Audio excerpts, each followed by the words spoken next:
ఇక తెలంగాణలో పశుసంవర్ధక శాఖలో మరో భారీ స్కామ్ వెలుగు చూసింది. గొర్రెల స్కామ్ తరహాలో ఆవుల పంపిణీ స్కామ్ తాజాగా అధికారులు గుర్తించారు. దాదాపు 3 కోట్ల స్కామ్ జరిగినట్లు ఆరోపణలు వినిపిస్తున్నాయి.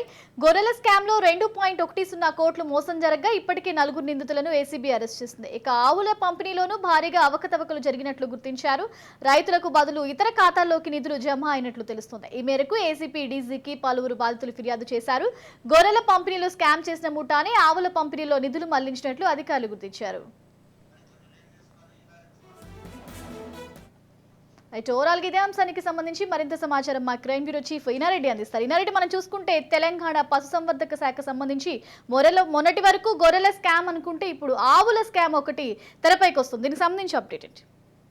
రావ్య, మనం గతంలో చూసాము ఈ గొర్రెల స్కామ్ లో దాదాపుగా 2 కోట్లకు పైబడి స్కామ్ జరిగింది. దీంట్లో అధికారులు పరిశీలన జరుగుతోంది.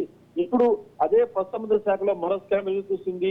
దీని మీద ఇప్పటికే ఏసీబీ దర్యాప్తు చేస్తారు. దీంట్లో మొత్తంగా ఆవుల కొనుగోలులో 3 కోట్ల నిధులను బినామీ పేర్లు మళ్లించారని తెలుస్తా ఉంది. దీంట్లో కాంట్రాక్టర్లు, పశుసంవర్ధక శాఖ అధికారులు కూడా ఉన్నట్టు కూడా ఇప్పటికే పోలీసులు గుర్తించారు. అయితే ప్రభుత్వ నిధులని దాదాపుగా మొత్తంగా ఈ ఆవులకు సంబంధించిన వ్యవహారంలో 8.5 కోట్లు విడుదల చేసిన నేపథ్యంలో ఆవులు అమ్మిన వ్యాపారులు మాత్రం 4 కోట్లు మాత్రమే అకౌంట్ జమ అయ్యాయి.